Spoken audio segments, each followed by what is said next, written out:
To 108 Gate. Welcome to 108 Gate. Bonus reading. Bright path of understanding will open. Words of love. Speak with your heart.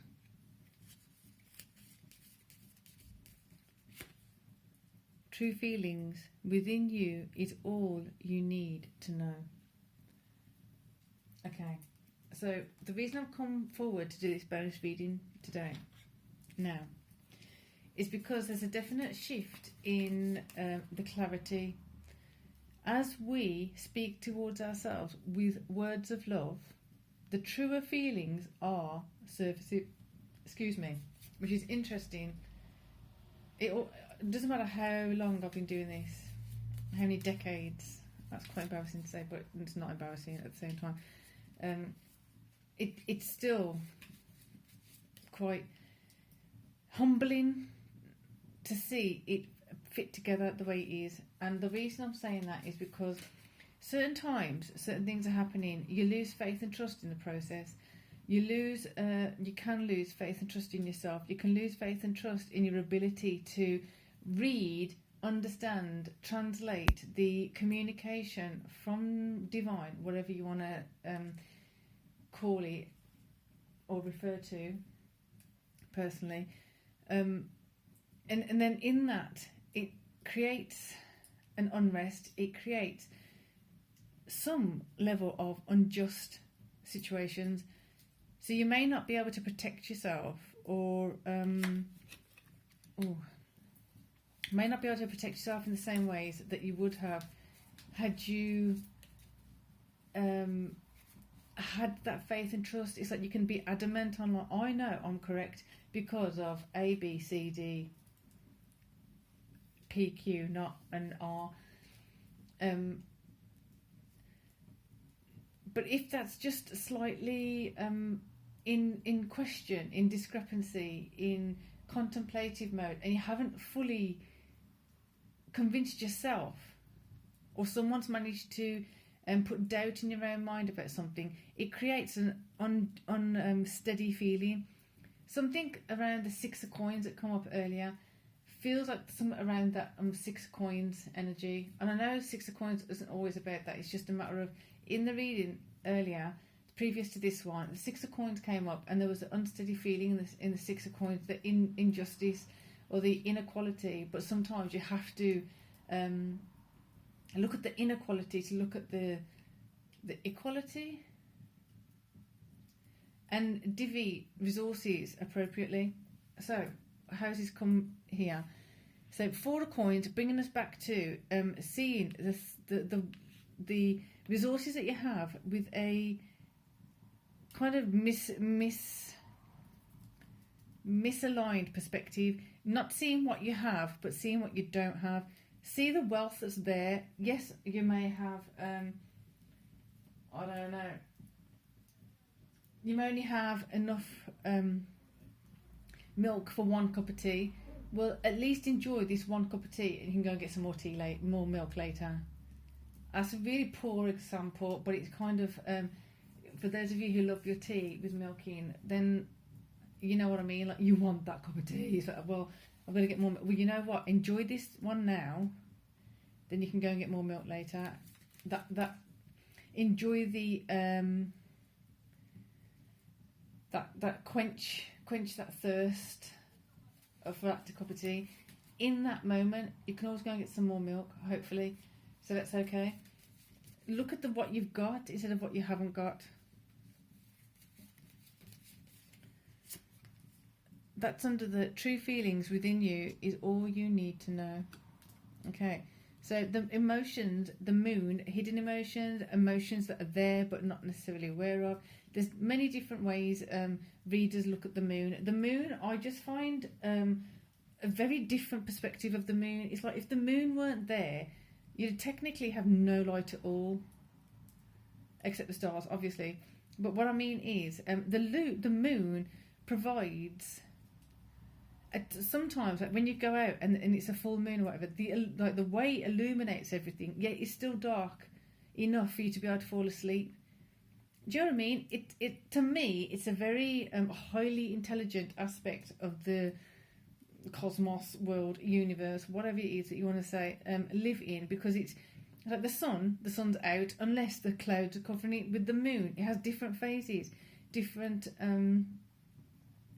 different intensities, different ways of impacting us differently to the way the sun does. So it's essentially a different thing altogether, obviously. But what I mean is that the way the interpretation often comes across about the moon with some readings, I don't feel it necessarily that way. I feel it as in like you're blessed with this illumination in what otherwise would be complete darkness, or you're blessed with complete darkness, so therefore you've got even a darker night where you can see even more stars. Do you know what I mean? Look for what is there, not for what's not there. Bright paths of understanding will open. Look for everything that you possibly can that's beneficial, even in a stinky situation, especially in a stinky situation. Ooh, Page of Wands is upright. This morning he wasn't. So words of love, speak with your heart. The more you speak with heart, the more you're going to be able to understand what the next step for you to do is for your higher good, for higher good. There was a Japanese word today. Okay, I can't remember the word. I'll have to find it out for you. There was, I don't know if any of you watch Studio Ghibli, but I love Studio Ghibli. There's certain concepts in it that are just not really emphasised, I feel, other than in things like that. Expression of a culture, expression of a concept through animated art. What I'm trying to say politely is we don't always have concepts like that as a part of life in the West unless it's commercialised, or unless it's rammed down our throat by social media, unless it becomes a fashion or a fad or whatever. It's really important to understand that some of these concepts, some of these things that we're exploring, it just is. The moon is not a new thing. Astrology is not a new thing. Chakras are not a new thing. Auras are not a new thing. Cards are not a new thing. It's because the highlight is put on it now that some people can see it that weren't able to see it before, that is blown up into yet another version of the 70s, 60s, 70s of West taking Eastern or indigenous beliefs and philosophies and things like that, ripping every dollar, pound, cent that they can out of it, and then kind of like spewing out some dull, watered down version of it. Why am I saying this? Go to the root. Go to the root and really look at what Four of Coins is worth. What I don't mean the Four of Coins is in the Four of Coins. I mean really look at what something seemingly worthless is actually worth. Have a look. So I'm not going to go. I'm seeing even examples on here now of yin and yang, just right there. But I'm not going to go into it because I don't want to bore you.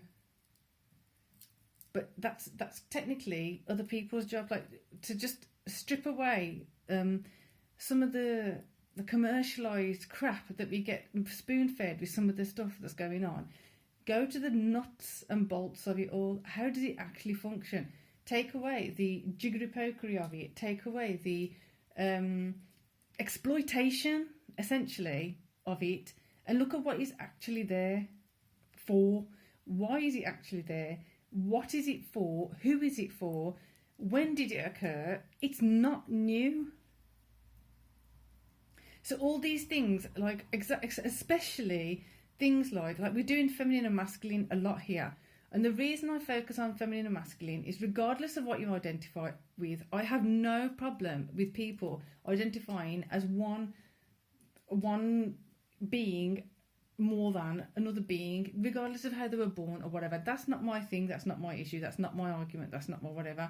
My point is, at the end of the day, there's certain fundamentals of the universe, there's certain fundamentals of science even elements, certain things. There's a positive and a negative, no matter what. So there's certain basic fundamental aspects of us that just are.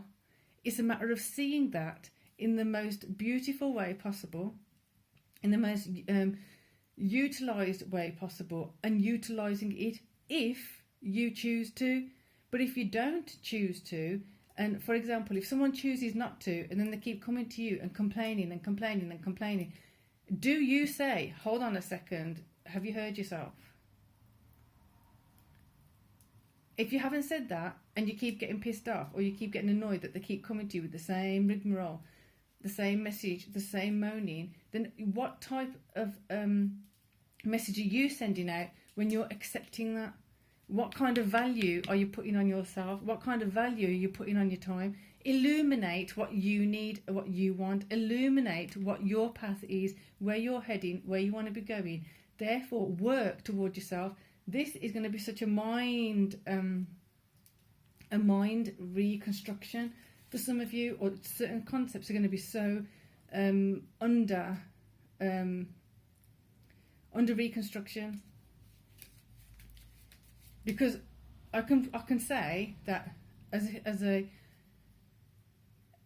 people that normally come, and that's generalisation, to these kind of readings are wanting to improve something or whatever. There's always some that just want to complain, whatever.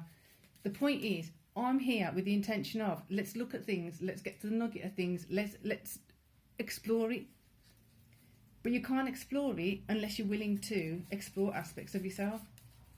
And if you don't explore aspects of yourself, then essentially you just stay the way you are. This includes the consciousness shifting and changing and evolving. If it doesn't shift, change and evolve, you stay the same. You either stay the same, there's certain struggles with that, but if you accept that and you're happy with that, that's a whole different level of love pouring out from you. If someone's not happy with that, yet blames this and blames that and doesn't do something to shift and change it within themselves or externally, then it's a whole different energy being poured out. Let the moon be lit when it's lit. Let the moon be dark when it's dark. It's not that we have a say in it anyway. The point is, what is it when it's doing that, lighting something up, or it's dark? What is it providing in its illumination? What is it providing when it's not there? When it's just completely waning, completely waned, no moon, new moon, however you want to refer to it.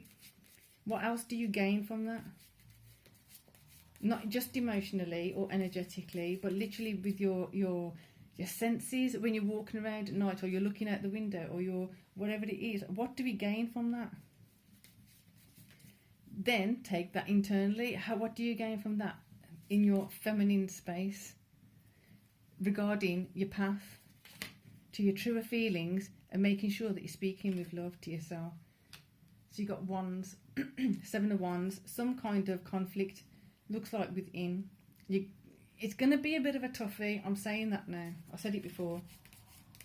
There's some things that you're going to look at and you're like, oh, I really don't want that conflict. I really don't want that trouble. I'd rather just not do it. I'd rather stay away from it. Well, then don't moan, don't complain, and just stick to what you are feeling uncomfortable with, or be more uncomfortable with knowing that you didn't do anything to change it. So be it. King of Wands. True feelings within you is all you need to know. What really honks that horn? What really waves that bell and blows your whistle and stuff like that? What really gets your passion ignited? Go with it. See the value of it. If you can't fully see the value of it, first start finding a nugget. Find a tiny nugget, find a tiny nugget, find a tiny nugget. Before you know it, you've got enough gold in your hand to melt and create a pendant. Find the nuggets.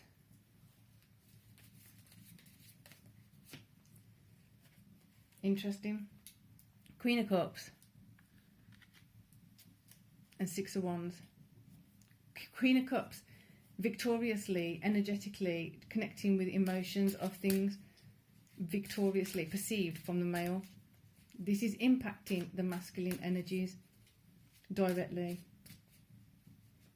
Feminine, going into what she can feel, going into seeing a higher value in worth, and going towards what is wanted, going towards new projects, new ways of doing things, even if it's something you've done for a long time, finding a new spin on it, finding a new way of approaching it, finding like a new, so for example, if you're a potter and you've used certain pottery glazes, and then you're like, you know what, I'm going to try a new kind of glaze, or a new shade of glaze, or a new way of glazing, whatever it is. I don't know much about pottery, but that's what's coming in, and that's what I'm seeing.